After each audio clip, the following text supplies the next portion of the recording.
Nah, di sini tuh tentang reaksi kimia dan daftar berkala. Nah, nih pencapaian pembelajaran yaitu mampu menjelaskan hubungan reaksi kimia dan daftar berkala pada jari-jari atom, dan lain-lain ini ya.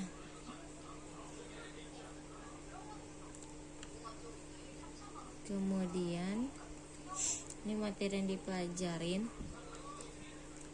Keenam ini dia bukan tentang angka-angka tapi lebih kepada unsur-unsur senyawa perubahannya.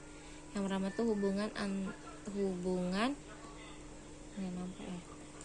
yang pertama itu hubungan struktur elektronik gelombang 1 dan 2 terhadap jari-jari atom. Nah, di sini dia ngebahas juga tentang elektronegativitas, titik lele, titik didih, dan karakteristik dari reaksi. Nah, kemudian yang kedua itu golongan 6. Golongan 6 itu adalah oksigen molekular sebagai zat pengoksidasi. Sedangkan golongan 7 itu merupakan elektronegativitas. Kemudian ada reaksi disproporsi, kemudian kekuatan mereduksi dan identifikasi dengan nitrat.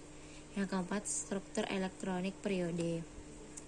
Nah, yang kelima itu reaksi kimia ion hidrogen. Nah, yang keenam itu kecenderungan berkala dalam reaktivitas golongan utama. Nah, ini pengertian dari reaksi kimia, yaitu suatu proses di mana satu atau lebih reaktan berubah menjadi satu atau lebih produk. Jadi, di mana dalam proses reaksi ini terjadi beberapa perubahan di mana satu reaktan itu akan menjadi lebih dari beberapa produk. Reaktan akan menghasilkan sebuah produk.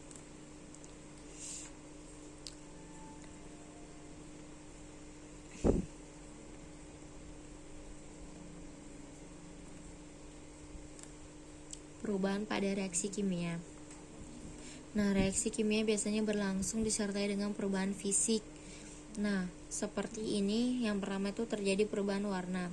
Mungkin kalau Ila ingat pas SMA dulu ada praktek yang dia itu nanti dimasukin kertas biru, kemudian airnya berubah, atau dimasukin kertas merah, airnya berubah. Nah, itulah namanya perubahan warna pada reaksi kimia. Nah, di sini CuSO4 itu berwarna biru larutannya itu. Kemudian setelah mengalami reaksi kimia, dia berubah menjadi larutan tak berwarna. Ini hasil unsur senyawanya. Nah, seperti ini. Terjadi perubahan. Yang kedua itu terbentuknya endapan. Nah, misalnya itu pada senyawa PbNO32 ditambah 2Ki menghasilkan 2KNO ditambah PbL2. Nah, kemudian dia di mana masa endapannya? Nah, ini yang pertama kan, ini unsur nyawanya. Kemudian setelah mengalami endapan, nih dia berpecah nih, dari sini jadi pecah. Inilah unsur-unsurnya. Disinilah dia si endapan yang kuningnya. Lalu setelah terjadi pengendapan lagi, dia makin banyak bercabang. Di sini ungu, di sini ungunya pindah kan, karena kan terjadi perubahan pada setiap unsur-unsurnya gitu. Tapi dia semakin banyak endapannya karena semakin lama. Jadi perubahannya itu bisa berupa warna maupun terbentuknya suatu endapan. Yang ketiga itu dihasilkannya gas. Jadi reaksi kimia itu mampu menghasilkan gas yang baru. Contoh HCl ditambah Fe, dia akan menghasilkan FeCl2 ditambah H2. Nah, di sini ada gambarnya. Reaksi antara sebatang kapur tulis dengan hidrogen klorida menghasilkan gas karbon dioksida. Menghasilkan gas karbon dioksida. Jadi ketika kapur digabungin dengan air hidrogen klorida, dia akan menghasilkan karbon dioksida. Kemudian reaksi antara logam Fe, Zn, dan Mg itu akan menghasilkan HCl. Yang keempat tuh terjadi perubahan temperatur.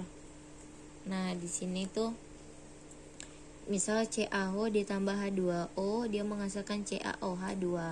Nah, maksudnya temperatur itu, nah di sini tuh unsur senyawanya kan ini nih dari atas sampai bawah.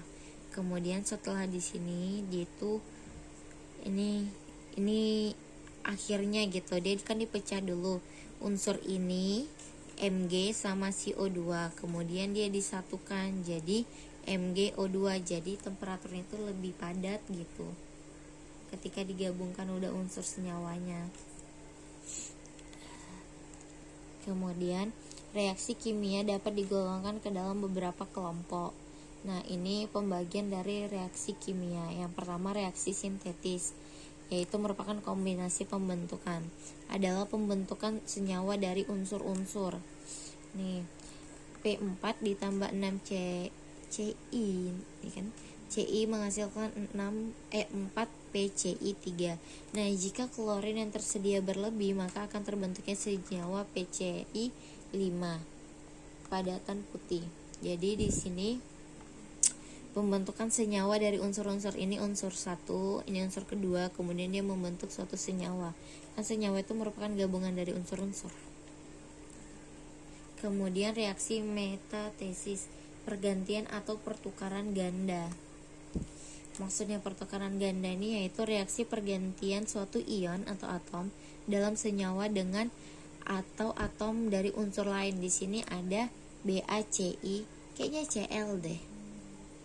Cl ini, maaf ya, dari tadi ketukar.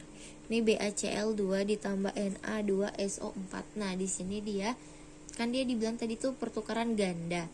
Di sini dia dari hasil senyawanya itu menjadi BaSO4 kemudian NaCl2. Nah, terjadi pertukaran. Sedangkan ini kan dia penggabungan PCl jadi PCl. Nah, yang ini enggak nampak, sorry. Sedangkan ini dia kan penggabungan P ditambah Cl jadi PCl. Nah, untuk yang ini dia itu perubahan secara ganda, perubahan bukan penggabungan. Jadi di sini ada BaCl, di sini ada NaO4, SO4. Kemudian di sini hasilnya jadi Ba sama CSO, BaSO4. Lalu Na sama Cl2. Nih, makanya dia penggabungan ganda, keduanya itu bertukaran gitu. Nah, yang ketiga itu reaksi pembakaran antara suatu zat dengan oksigen dan biasanya ditandai dengan pelepasan. Nah, kalau ini namanya dia pelepasan.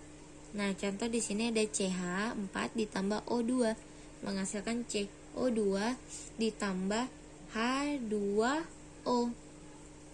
Nah, di sini dia tengok. Sini nilai C-nya tuh nggak ada, di sini nggak ada. Kemudian nilai H di sini tuh ada 4, tapi di sini hanya cuma ada 2. Kemudian O di sini ada 2. Nah, O di sini tuh adanya tuh 2 tambah 1, 3. Jadi di sini tuh dia melepaskan H-nya tapi menambahkan O-nya. Nih, di sini hanya 4, di sini 2, dia melepaskan 2H. Nah, kemudian ditandai dengan pelepasan inilah yang disebut dengan reaksi pembakaran. Ditandai dengan pelepasan panas. Yang keempat, reaksi dekomposisi, yaitu reaksi penguraian senyawa menjadi komponen-komponen. Nah, kalau dari yang ini misalnya unsur ini tambah unsur ini menjadi senyawa. Nah, kalau ini dia kebalikannya.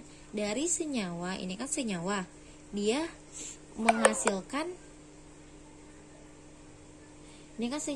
menghasilkan unsur-unsur. Jadi dari senyawa KClO3 itu dihasilkan dari KCl ditambah O2. Kemudian yang kelima reaksi pendesakan atau pertukaran tunggal. Nah, di sini ini rumus L tambah MX itu jadi LX ditambah M, pertukaran. Syarat agar reaksi dapat berlangsung. Nih, agar reaksi yang kelima tadi dapat berlangsung, yang pertama di mana logam M itu harus terletak di sebelah kiri logam. Jadi M itu harus terletak di sebelah kiri.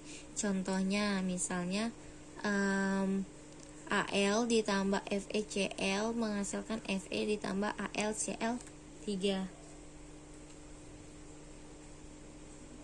Nah, di sini dia tidak berlangsung karena apa? Karena Cu-nya ini berada di kanan.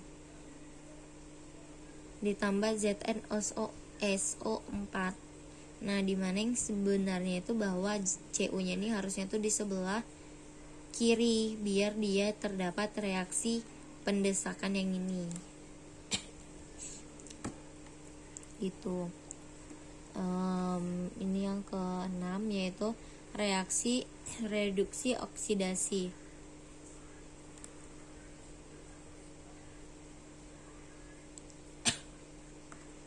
atau redoks, yaitu reaksi yang mengalami perubahan bilangan oksidasinya.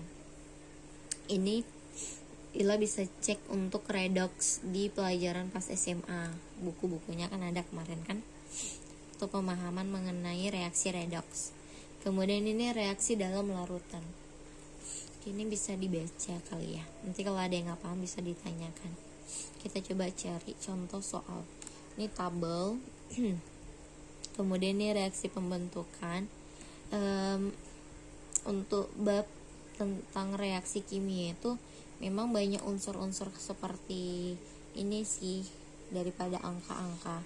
Karena dia biasanya soalnya itu kita kayak menyetarakan, kemudian menentukan reaksinya apa aja gitu.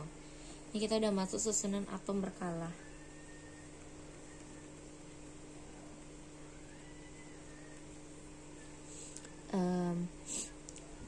Ini susunan, ini tabel-tabel yang angkanya itu bisa kita gunakan gitu.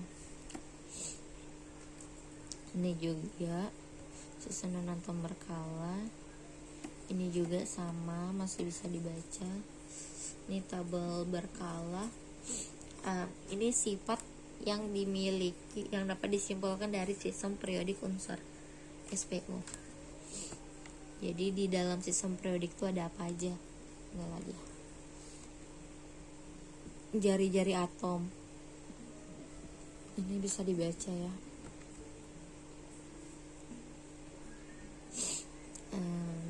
Mana ya contoh soal? Ini unsur golongan. Nah, kalau Ila lupa ini ada tabelnya. Tapi dia dari tabel unsur periodik juga kita bisa menentukan dia itu termasuk golongan berapa gitu. Apakah golongan 1, golongan 2 atau golongan 3. Ini masih kayak gini. Sifat asam basa enggak. Ini reaksi redoks, tabel unsur golongan. Ila coba aja cari materi SMA mungkin biar lebih mudah memahaminya dengan catatan Ila tentang unsur golongan. Tapi kalau nanti nggak ada, kakak coba carikan YouTube tentang unsur golongan ya.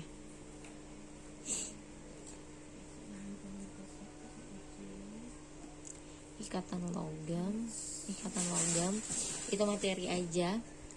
Memang gak ada contoh soal kan. Nah, dia makanya kakak bilang di awal bahwa reaksi kimia itu biasanya berhubungan dengan unsur senyawa aja, tidak menggunakan angka. Oke, terima kasih.